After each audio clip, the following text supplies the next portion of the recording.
읽게 됐습니다. 같이 읽겠습니다. 이르시되 때가 찼고 하나님의 나라가 가까이 왔으니 회개하고 복음을 믿으라 하시더라. 아멘.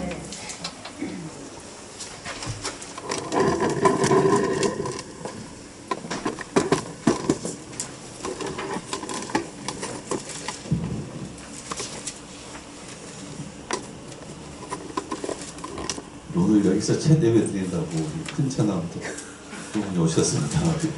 중학교에 여기 교사님도 오시고 감사합니다. 드디어 우리가 여기서 예배를 드리게 됐습니다. 오후 예배를 어떤 형식으로 어떻게 할까 고민이 참 많았습니다. 고민이 많은 이유는 이것도 하고 싶고 저것도 하고 싶고 그래서 고민이 많았는데 사실 지금도 계속 고민 중입니다. 오늘 2시 예배 시작해서 제가 설교 마이크를 잡을 때까지 제가 8분 정도 걸린 것 같아서 이 순서는 그렇게 괜찮다라는 생각이 들어요. 한편으로는 그냥 기도만 하고 공부를 할까 하는 생각도 해봤고 일부 예배처럼 또 이렇게도 할까도 생각해봤고 혹시 중간에 우리가 순서가 좀 바뀌거나 하더라도 목사님이 고민 중에 이렇게도 해보고 저렇게도 해보는구나 이렇게 생각하시면 될 것 같고요. 오늘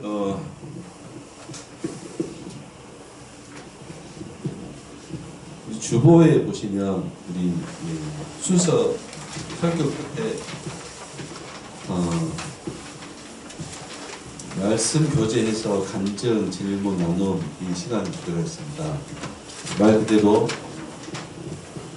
간증 시간은 여러분들이 누구든지 준비를 하셔도 괜찮고 아니면 오늘 즉석에서 하셔도 괜찮고 어떤 내용이든지 내가 받은 은혜가 있어서 나누고 싶다. 내 자랑이 아니라 하나님 자랑을 한다면 하시면 되겠고 또 이제 제가 말씀을 같이 공부할 텐데 듣다가 보면 이해가 좀 안 되는 부분 또 질문이 생기는 부분들 이런 부분들이 있으면 들으시면서 메모를 하셔서 그때 이야기를 하셔도 되고 제가 말씀 중에 여러분들이 또 손 안 들어도 됩니다. 손 들어서 이렇게 물어보셔도 되고 우리 한번 해봤죠? 우리 해봐서 아실 겁니다. 우리가 제가 말씀을 막 이렇게 공부를 하다 보면 질문 있으면은 질문하셔도 됩니다. 그리고 혹시 또 오늘 내용과 상관없이 신앙생활에 또 영적인 일에 또 사회에 돌아가는 일 뭐든지 이렇게 질문하시면 제가 아는 선에서 또 말씀을 드리고 모르면 찾아봐서 공부해서 또 말씀을 드리도록 하겠습니다. 그러니까 이렇게 말씀을 하는 이런 시간을 갖는 이유는 알고 넘어가자 이겁니다. 알고 우리 하나님을 믿는 그 신앙생활을 알고 신앙생활하자 이겁니다. 그래서 평소에 생활하다가 하나님 왜 이러실까? 성경은 왜 이렇게 말할까? 이런 내용이 있으면은 저한테 질문하셔도 괜찮습니다. 오늘 이제 이 시간에 사실 이제 목회자로서 이렇게 설교하고 또 강의 공부하고 하는 이 목적은 여러분들이 다른 사람을 가르칠 수 있을 정도의 교인이 되었으면 하는 마음으로 이렇게 한 겁니다. 이렇게 이야기도 될지 모르겠지만 과거에 한국 교회는 좀 어린아이와 같습니다. 우리 서중순 교수님 오셔서 그 말씀 나눌 때 조금 이해는 했지만 한국 교회가 1900년 전후로 한국 교회가 시작이 됐어요. 나름대로 시작이 돼서 굉장히 뜨거웠습니다. 일제시대였지만은 교회는 교회대로 부분적으로 많은 역사들이 있었습니다. 그리고 전쟁이 나고 전쟁 끝나고 어떻게 해요? 60년대는 뭐 폐허 위에 건축하고 그리고 겨우 70년대, 80년대, 90년대 요 30년이 한국 교회는 부흥운동이 일어났습니다. 저도 70년대, 80년대 어머니 계시지만 집회란 집회는 다 따라다녔습니다. 따라다닌 게 아니라 끌려다녔죠. 네, 다 참석해봤습니다. 정말 많이요. 근데 그때는 몰랐는데 시간이 지나니까 그런 경험들이 저한테 큰 도움이 됐습니다. 어쨌든 그 30년대 한국 교회는 굉장히 뜨거웠습니다. 집회는 집회, 뭐 산 집회, 뭐 설명 안 해도 아시겠죠? 한국 교회는 굉장히 뜨거웠습니다. 50년대 전쟁, 60년, 70년대부터 해야 되겠죠? 80년대, 90년대 굉장히 뜨거웠습니다. 굉장히 뜨거웠고 기적들이 엄청 많이 났어요. 치유, 뭐 암 환자가 고쳐지고 뭐 기적들이 너무너무 많이 일어났어요. 이때요. 그래서 그 기적들과 표적들, 나타나는 증거들, 은사 이런 것들 통해서 하나님을 더 확실하게 증거가 되니까 믿음을 더 갖게 됐어요. 또 믿음 생활 이때 한국 교회가 부흥하고 이렇게 막 세워집니다. 곳곳에 한국 교회를 세우기 시작합니다. 2000년, 2010년, 2010년, 지금 23년, 지금까지요. 요 한 20년 사이에 한국 교회는 조금 내리막길을 내려요. 이때는 이렇게 함께 올라가서 이렇게 내리막길 갑니다. 요때는 부흥에도 많이 없어지고 그리고 한국 교회는 지금 한국 교회는 어떻게 해요? 23년이죠. 10년대, 20년대. 지금 한국 교회는 그렇게 인정을 못 받습니다. 이때는 제가 목사님 직업도 인기 순위에 올라가 있었습니다. 목사라는 직업도. 이때는 지금은 목사 안 하려고 해요. 말했듯이 신학교에 제가 신학교 때는 뭐 한 10년 정도 기간이 있지만은 그때는 그때 만약에 한 학년에 150명이었다 그러면 한 학년에요. 4학년까지 있으면 많겠죠. 150명 있다 그러면 지금은 20명밖에 안 돼요. 지금 20명밖에 안 돼요. 좀 줄여가지고 뭐 대충입니다. 대충. 요건 확실해요. 100명 이상이에요. 그때는 100명이었다면 지금은 목사가 되려고 하는 사람이 20명도 안 돼요. 그리고 이때 100명에서 목사가 되는 사람들은 80명, 90명이 됐어요. 꽤 많이 됐죠. 이때는 여자를 또 별로 없었습니다.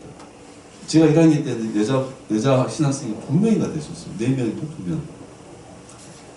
요 20명 중에 지금 여자가 많습니다. 요 20명 중에서도 여자가 많고 요 20명 중에서 목사가 되는 사람들은 절반도 안 됩니다. 목사까지 가는 사람은 절반도 안 됩니다.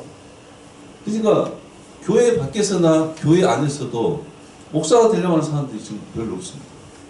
굉장히 심각한 문제입니다. 사회에서도 교회를 바라보는 눈이 아주 실망하고 교회에서도 마찬가지입니다.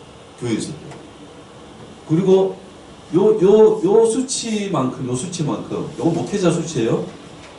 대충입니다. 이해하기 쉽게 제가 뭐 통계를 내고 그건 아닌데 요 수치만큼 교인들도 이렇게 줄어들었습니다. 교인들도 줄어들고 숫자적으로는 상당히 줄어들긴 했지만 표면적으로 우리가 60대, 70대, 80대 교인들이요. 그리고 50대, 40대, 30대, 20, 그 다음에 10 밑으로 지금 교인들이 100명이라 그러면 우리 한국 교회가 전체가 100명이다 그러면 여러분들은 이 100명 중에서 나이층이 몇 대부터 몇 대까지 대부분일 것 같아요. 60에서 80대가 대부분이죠. 한 7, 80%는 될 거예요. 뭐 그 다른 도시나 시골에는 다 마찬가지예요. 7, 80%가 요 수치입니다. 70, 80%가. 그러면 요 밑에 사람들은 20, 30%밖에 안 돼요. 요거하고 똑같아요. 목회자가 100명에서 20명으로 줄어든 것, 뭐 20명도 안 돼요.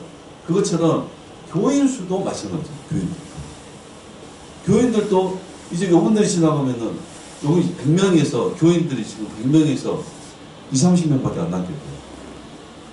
20, 30명밖에.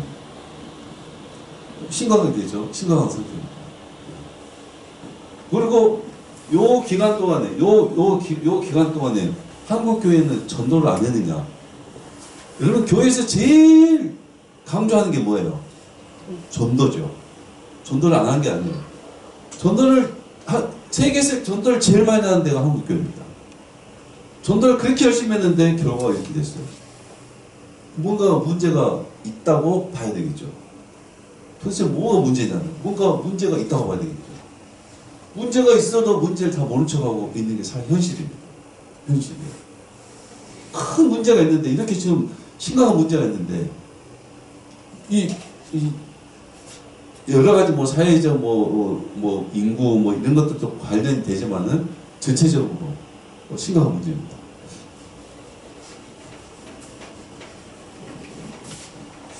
뭔 얘기를 그랬지? 요런 상황에서 요때 정말 기적 집회하면 앞에다가 은사 집회라는 타이틀 붙였어요. 정말 많은 기적이 나타났거든요. 근데 요때 70년대, 80년대, 90년대 요때 교인들을 제가 이제 목회자 시선으로 가만히 보니까 요때는 어린아이입니다. 요때는 어린아이였습니다. 보십시오. 50년대 전쟁, 60년대 전쟁을 이제 뭐 건물을 짓고 이제 70년대부터 80년대 이제 교회가 부흥하기 시작해요. 어린아이 맞죠? 어린아이였습니다. 요때 어린아이였는데 기적 권사가 엄청 많이 나타났습니다. 왜 그럴까요? 보통 그럽니다. 보통 그래. 아프리카나 동남아나 교회가 없는 곳에서 복음을 전할 때 하나님을 증거를 해야 돼요. 예수님을 증거해야 되는데 사람들이 뭘 보고 잘 믿어요? 이런 일을 통해서 하나님이 계시구나. 성경 말씀이 맞구나. 예수님이 살아계시구나. 표적과 치유 이런 일을 통해서 하나님을 바라보게 되고 하나님을 믿게 됩니다. 하나님 믿게 돼요. 그래서 이 어린아이 때는 이런 일이 많이 생겨요. 그래서 그런 이야기를 해요. 목사님들도 제가 예를 들어서 제가 여기에서는 기도를 해도 병이 안 고쳐져요. 뭐 기적이 안 나타나요. 근데 아프리카에 가서 설교를 하면 기적이 나타난대요. 아프리카 거기에는 하나님이 그렇게 하신다는 거예요.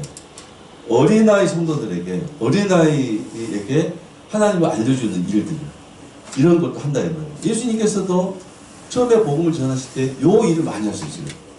그러면 사람들은 이걸 보고 사람들이 몰려왔어요. 그 다음에 예수님이 하신 일은 말씀을 가르치는 일입니다. 말씀을 가르쳐서 어린아이에서 성장이 돼요. 성장이 돼요. 성장을 해서 어떻게 해요? 성숙의 과정으로 가야 되는 거예요. 한국교회는 이 상태에서 성숙의 과정에서 스톱을 해버립니다. 말씀을 가르치고 배워야 되는 이 과정에서 스톱을 해버려요. 물론 100% 스톱은 아니겠지만은 상당히 이게 불균형적으로 가게 됩니다. 그래서 제가 이제 고민을 많이 해봤습니다. 아니 옛날엔 이렇게 기적과 은사들이 많이 나타났어요. 누가 하셨겠어요? 부흥사들이 한 게 아니라 하나님이 하셨어요. 하나님이 부흥사를 통해서 목회자를 통해서 놀라운 일들을 통해서 한국교회를 일으켰어요. 하나님이 하신 거예요. 부흥사가 뭐 능력받은 사람이 자기가 뭐 40일기도 금식해서 능력자가 한 게 아니라 하나님께서 그분들 통해서 일을 하셨어요. 그러면 이제 요 집회가 다 사라졌어요. 그 다음에 하나님은 뭐 하셨느냐? 말씀 사경에 이렇게 옛날에는 은사 집회 이렇게 붙였는데 그 뒤에는 어떻게 해요? 말씀 사경회를 기도원에서 하는가요? 교회에서 하는가요? 교회에서 하기 시작했습니다. 교회에서 말씀 사경회 말씀을 가르쳐요. 말씀을 가르쳐서 성장해야 되는 거예요. 누가 하는 일이에요? 하나님께서 하신다. 하나님께서 이렇게 하셔서 교인들 성장하고 성숙하게 해야 되는데 이 과정에서 한국교회는 너무 버벅거리고 오류, 문제 투성이가 되어버렸습니다. 그래서 이 어린아이였던 한국교회가 성숙한 어른이 아니라 심지어 성인 아이라 하거든요. 성인 아이. 심리학에서 성인 아이. 몸은 성인인데 마음은 아이다는 거예요. 잘 다시 써볼게요.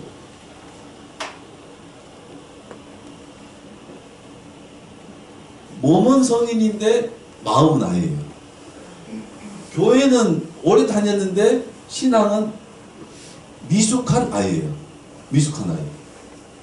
미숙한 아이가 되어버렸습니다. 요 분이, 성인 아이가 누구냐면, 70년, 80년, 90년대에서 2000년.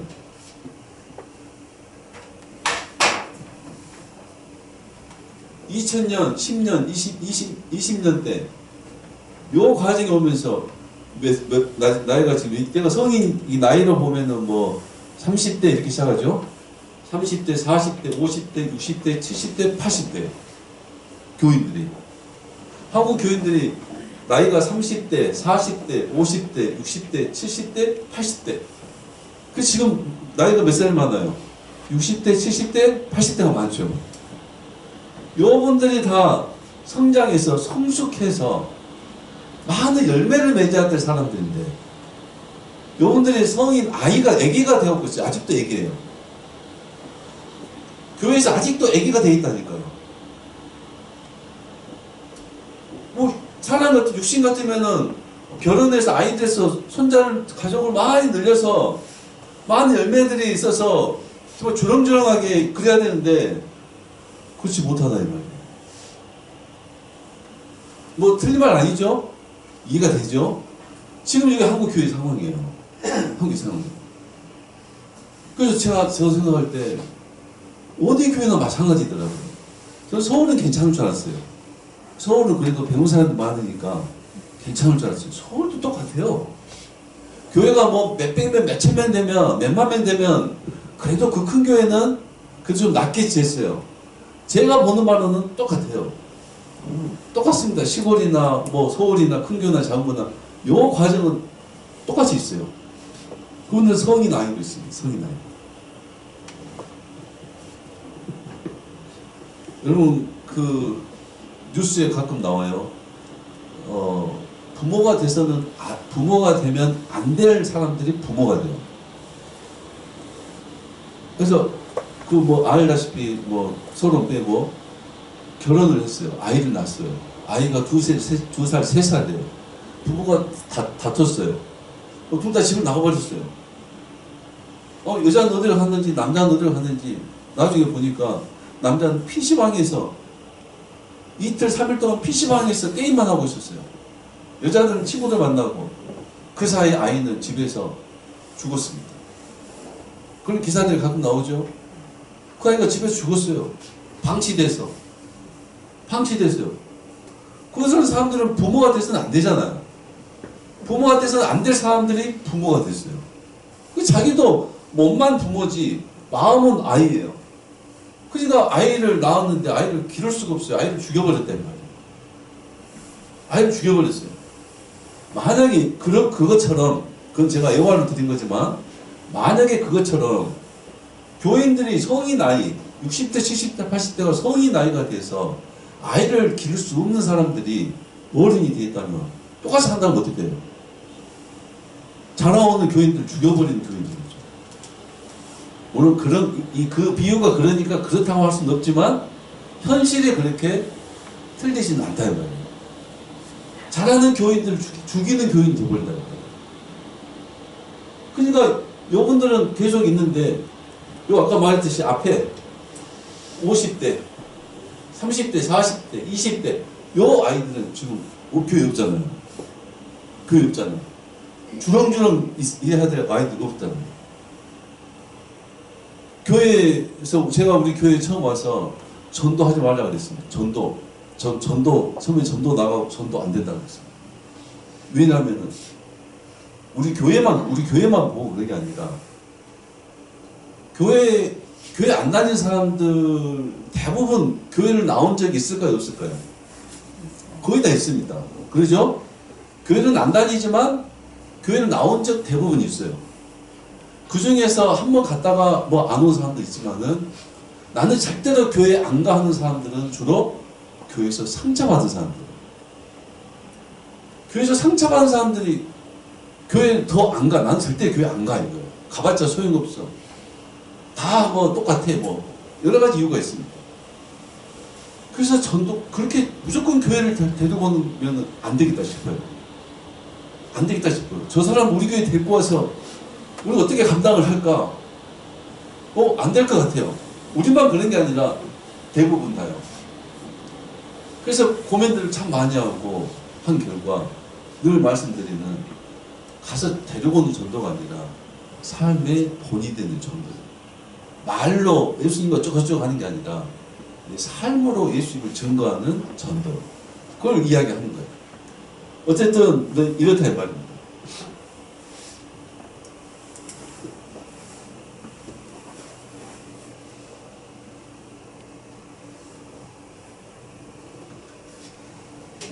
그래서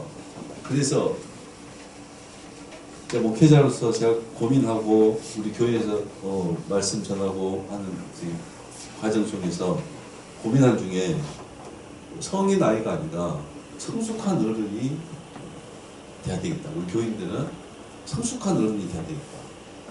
성숙한 어른, 성장해서 성숙해서.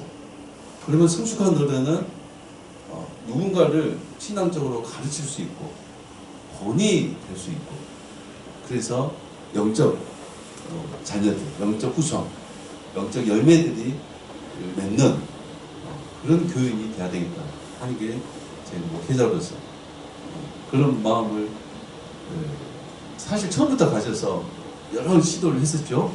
신학도 공부하고 여러 가지 있어요. 오늘도 마찬가지입니다. 모르겠어요. 그래서 그런지 하나님께서 하나님 나라의 정말 너무 풍성한 내용을 주셔서 이제 그 내용을 이제 가르치려고 해요. 그래서 우리 이제 2부 시간에 제가 처음에 순서를 어떻게 할지 모르겠다 하는 제가 말씀드린 이유는 이제 여러분들한테 가르치려고 말씀을 가르쳐서 처음에 말씀드린 대로 여러분들이 배우는 목적이 아니라 여러분이 가르칠 목적으로 가르치고 싶어요. 여러분이 배우는 걸로 끝나면 안 돼요. 오늘 배운 것을 내가 가르쳐야 되겠다. 그리고 우리 권사님하고 장로님은 부부니까 권사님이 배운 걸 장로님한테 실습해보고 장로님은 권사님한테 실습해보고 이렇게 자꾸 가르치기 위한 교육, 말씀으로 해야 됩니다. 여러분 그게 저 욕심이 아니라 예수님이 제자를 가르칠 때 그렇게 하셨죠? 제자를 가르쳐서 제자를 또 제자를 가르쳐서 그 제자가 제자를 가르쳐서 오늘 우리까지 왔어요. 이거는 뭐 우리 모두가 다 해야 될 일입니다. 모두가 다 해야 될 모든 교인들이 다 해야 됩니다. 그래서 이제 오후 2부 예배 시간에는 그 중심으로 교육 중심으로 한다 이런 말씀드리고 시간이 좀 걸려도 계속 이렇게 무슨 말이냐면 배우는 시간이 걸리더라도 계속 가르치고 배우고 또 똑같은 걸 반복해서라도 가르치고 배우고 그걸 해야 되거든요. 여러분들이 이 시간에 올 때는 어떻게 해요? 배우기 위해서요. 뭐 때문에 배워요? 가르치기 위해서 배운다고 생각했어요.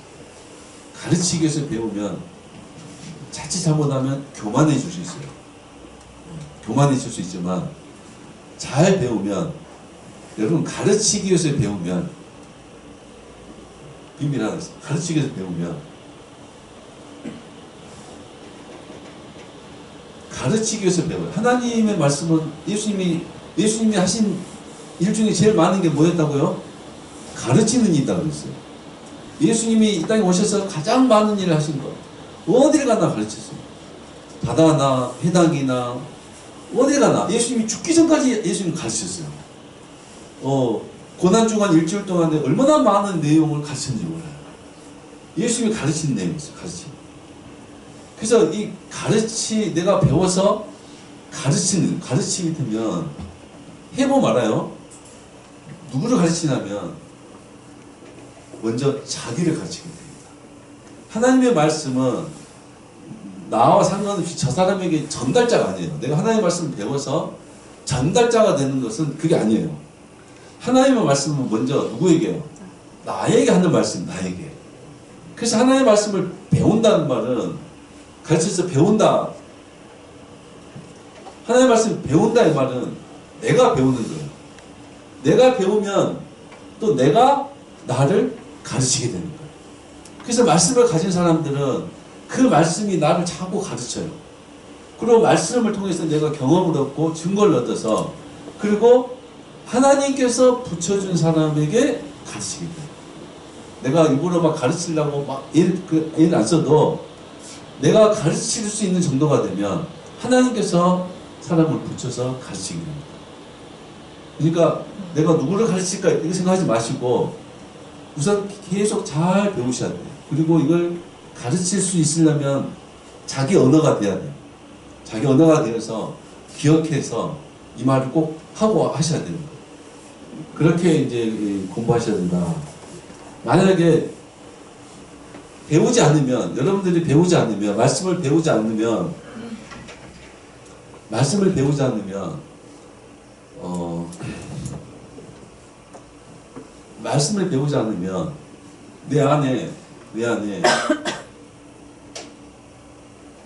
내 안에 말씀이 있어요. 말씀을 배워서 말씀을 가르쳐야 돼요. 근데 이 말씀을 배우지 않으면 말씀은 좀 있겠죠. 이 정도 있겠죠. 말씀을 안 배우면 말씀이 조금 구석에 좀 있겠죠. 내 생각과 내 경험과 내 지식으로 가르치게 돼요. 그리고 말을 할 때는 하나님이란 이름으로 포장을 해요. 믿음으로 포장을 해요. 기독교라는 걸로 포장해가지고 속에는 자기 생각이고 자기 욕심이고 자기 감정이고 자기 분노인데 하나님 걸로 포장해가지고 전해요. 그거 무서운 죄죠. 무서운 하나님의 이름을 여호와 이름을 망령되이 일컫는 죄죠. 자기 욕심을 하나님의 열정이라고 그러고 그건 참 굉장히 많습니다. 그런 일이 겁없이 너무 쉽게 하나님 이름 팔아먹는 말들이 얼마나 많은지 몰라요. 자기 생각을 하나님이 생각을 주셨다 그래요. 자기가 생각해놓고 하나님이 생각을 주셨다 그래요. 하나님이 주셨다는 말을 겁을 내고 말을 하셔야 돼요. 하나님이 이런 생각을 주셨어. 이 말을 하려면 겁을 내셔야 된다. 만약에 하나님이 주신 것이 아니면 어떡해요? 얼마나 무서운 이야기인데 시도 때도 없이 다 하나님 했다 그래요. 말씀을 모르니까. 하나님을 모르니까. 말씀을 배우지 않으니까 아까 성인 아이가 돼가지고 그 미숙한 자기를 하나님으로 포장해가지고 얼마나 큰 죄를 짓는 거예요. 반드시 배워야 됩니다. 반드시 말씀을 하나님 가르치고 우리 말씀을 잘 배워야 돼요. 잘 배우고.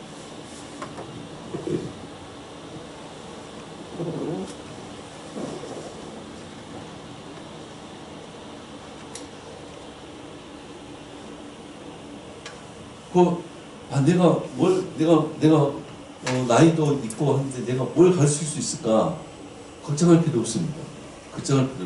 여러분 제가 이 교육 전도사 때 뭘 알아서 교육 전도사를 했겠어요?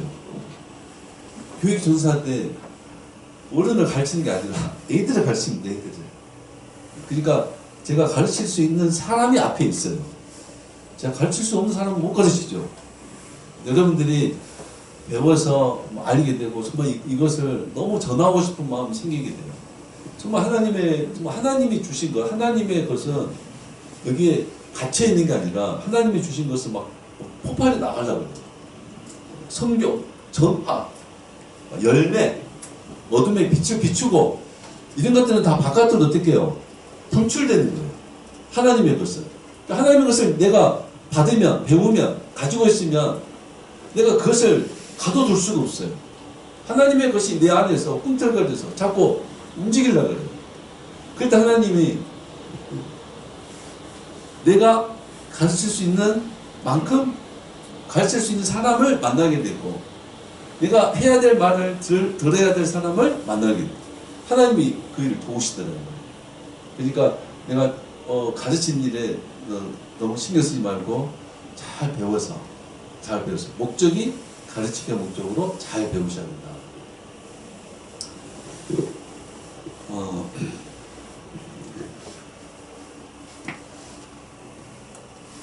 그래서 오늘 첫 시간인데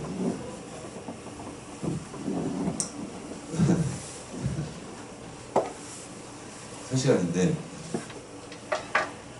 50분까지 시간 보고 마치겠습니다. 제가 열심히 하려고 6장 준비해서 왔는데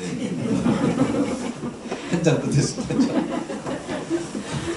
6장 하면 큰일 날 것 같고 시간을 보고 제가 중간에 멈추겠습니다. 혹시 여기까지 혹시 뭐 궁금한 거나 하실 말씀? 보통 이렇게 물어보면 대답 안 하시긴 하지만 그래도 혹시 간혹 말씀하셔도 돼요. 그래서 제가 이야기하고 있을 때 끊어가지고 말할게요. 한참 말하고 있는데 저요 해도 됩니다. 말하셔도 돼요. 오늘 15절에 이르시되 때가 찼고 하나님의 나라가 가까이 왔으니 회개하고 복음을 믿으라 했습니다. 복음이란 무엇인가?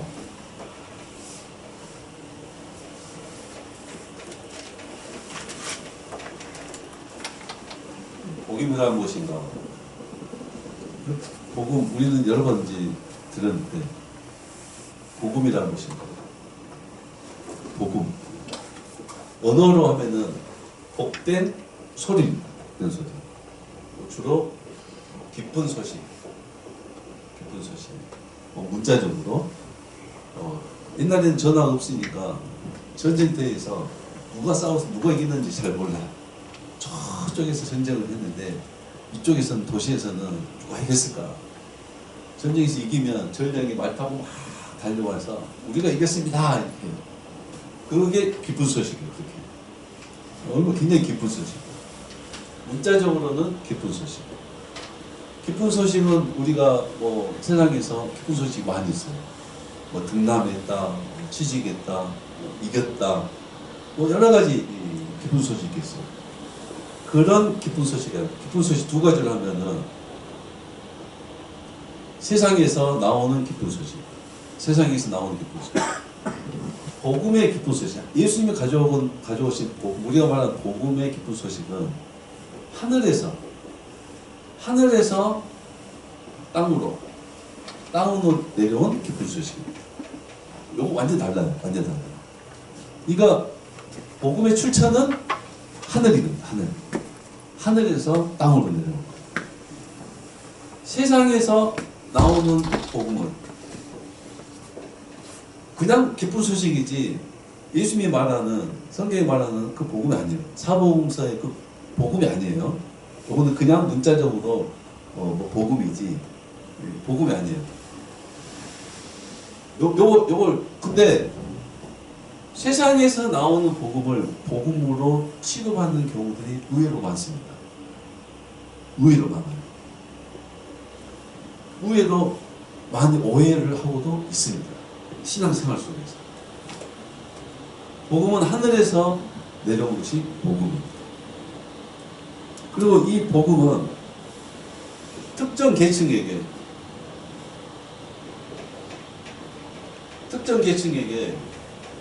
한정된 것이 아닙니다.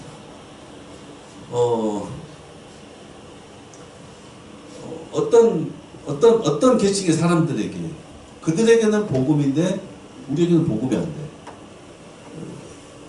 비가 오면 누구에게는 기쁜 소식인데 누구에게는 슬픈 소식이 돼요. 금리가 올라가면 누구에게는 기쁜 소식이 돼요. 누구에게는 슬픈 소식이 돼요. 코로나로 고통을 당하는 사람도 많지만 코로나로 돈을 번 사람도 많습니다. 우크라이나 전쟁을 통해서 돈을 제일 많이 번 데가 까먹었는데 북유럽의 어느 나라들 러시아가 팔아야 될 가스를 그 나라가 팔았대요. 그래서 돈을 제일 많이 벌었대요. 그래서 돈을 좀 내놓는다고 하긴 해요. 이렇게 누군가에게는 너무너무 좋은 소식인데 누군가에게는 괴로운 소식, 이런 거는 복음이 될 수가 없어요. 복음은 특정 계층이 아니라 모든 계층이에요. 모든 계층. 또 특정 시대가 아니라 모든 시대. 구약에서는 복음이었는데 신약에서는 아니에요. 이런 거 복음이 아니에요. 신약에서는 복음이었는데 현대판으로 오니까 복음이 아니에요. 이건 복음이 아니에요.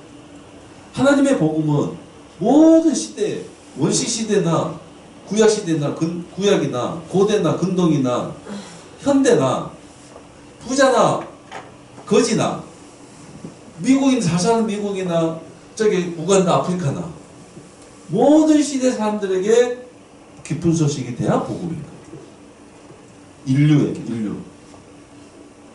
인류에게. 여러분 인류에게 그렇게 공통적으로 모든 시대 사람들이 공통적으로 기쁜 소식을 받을 만한 게 뭐가 있을까요? 별로 없습니다. 배부른 사람에게 음식은 기쁜 소식이 아니에요. 소화제가 필요하지. 인간에게 필요한 그 어떤 것도 어떤 사람에게는 해가 될 수도 있는 거예요. 근데 이게 가능해요? 모든 시대, 모든 계층의 사람들이 아무리 부자라도 아무리 가난해도 모든 사람들에게 기쁜 소식이 과연 뭐겠냐 이 말이에요. 그런 것들이 세상에서는 제가 볼 때는 없는 것 같아요. 세상에서는 찾을 수가 없는 것 같아요. 이 세상에서는 모든 게 상대적인 것들이 너무 많아요. 요 기쁜 소식은 하늘에서 땅으로 내려온 요게 바로 복음입니다. 그러니까 예수 그리스도의 복음은 누구에게 전해요? 모든 계층에게 전합니다. 모든 계층에게 전했을 때 그들이 기쁜 소식으로 받아들이는 것이 복음인 거예요. 이 사람은 좋아하는데 저 사람은 안 좋아요. 그럼 복음이 될 수가 없는 거죠. 모든 계층이 받아들이는, 모든 시대 사람들이 받아들이는. 초인류 호화급에서 사는 부자도 정말 거지 같은 사람도 복음을 듣고 기쁜 소식으로 받아들여야 이게 진짜 복음이다. 예수님께서 우리에게 전하신 복음이 그렇다 이 말이에요. 그 복음이. 이 말은 우리의 실생활로 현실 생활로 이걸 가지고 이야기를 하면 여러분들이 정말 좋은 일이 많았을 때도 복음으로 기쁜 소식, 복음으로 기뻐야 되고 괴로운 일이 너무 많아도 복음으로 기뻐야 됩니다. 그게 진짜 복음을 가진 사람입니다. 내가 가난하고 하는 일마다 안 되고 나는 병들고 아프고 괴롭고 운이 없고 이런 사람들도 복음이 그들에게 진짜로 기쁜 소식이 되면 그게 진짜 복음이다. 근데 예수님은 그 복음을 우리에게 주셨습니다. 주셨고 그 복음을 내가 믿으라 이렇게 말해요. 믿으라. 우리는 복음을 가졌어요, 안 가졌어요? 가졌죠? 그 복음을 가졌으니까 우리 어떤 상황에서도 그 기쁜 소식을 가졌으니까 기뻐해야 되죠. 복음의 뜻이 뭐라고? 기쁜 소식, 복된 소식. 복된 소식이 있으니까 그걸로 우리는 늘 복받는 자로 살아야 됩니다. 그 자체가 복인 거예요. 그 자체가 복인 거예요. 그럼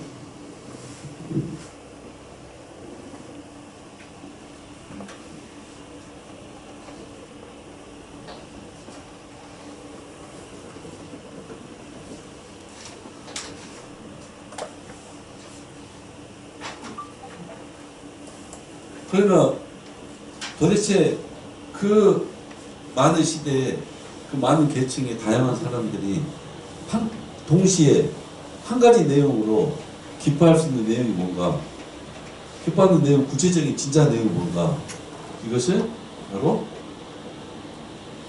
하나님 나라다. 이 하나님 나라의 복음. 이제 아까 말한 대로 복음은 어디서 내려온 소식이에요? 하늘에서 내려온 소식이에요. 그 하늘에서 내려온 소식이 뭐냐면 하나님의 나라가, 하늘에 계신 우리 아버지께서 계신 하나님에 계신 그 하나님의 나라가, 이게 하늘에 있는 하나님의 나라가 땅으로 내려왔다. 이게 복음이다. 하나님의 나라가 땅으로 내려왔다. 예수님이 복음을 가져왔고 그걸 우리에게 주셨어요. 그 복음의 내용이 하나님의 나라다. 하나님의 나라에 대한 기쁜 소식. 하나님의 나라는 땅에 있는 게 아니라 어디에 있어요? 하늘에 있습니다. 하늘에 있고, 그 하늘에 있는 하나님의 나라에 대한 소식이 어떤 소식이냐? 그 나라를 예수님이 가지고 오셨다. 그 나라가 이 땅에 세워졌다는 거예요. 그리고 그 나라를 우리에게 약속하셨다. 그게 기쁜 소식이다. 하나님 나라. 하나님 나라. 그래서 복음 앞에 하나님 나라의 복음 이렇게 해요. 하나님 나라의 복음. 복음이란 단어가 들어간 성경에서 복음을 다 빼고 그 자리에다가 하나님의 나라를 넣으면 다 맞습니다. 다 맞아요. 이걸 복음이라고 해요. 하나님 나라를 복음이라고 해요. 예수님은 왕이죠, 왕?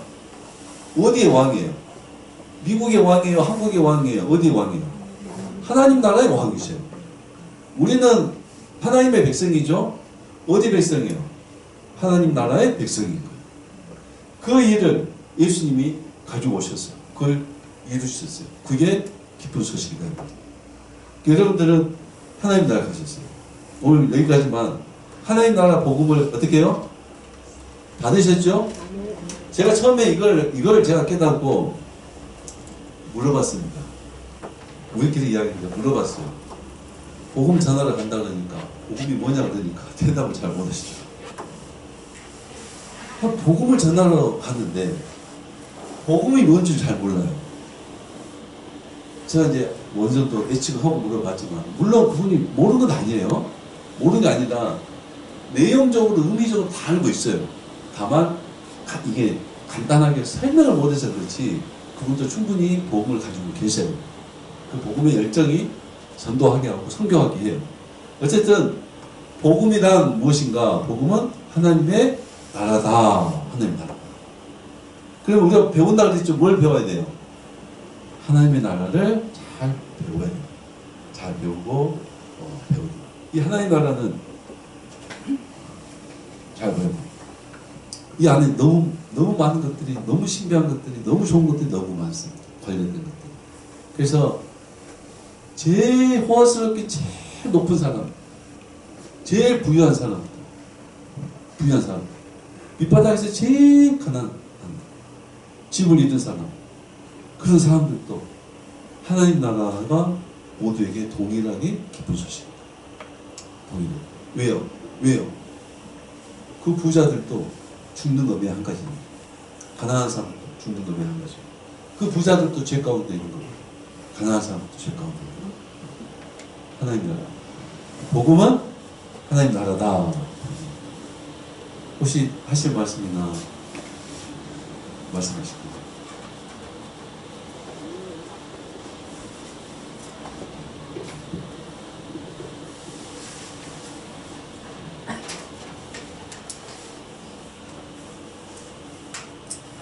이렇게 오후에는 이렇게 당분간 이렇게 하겠습니다.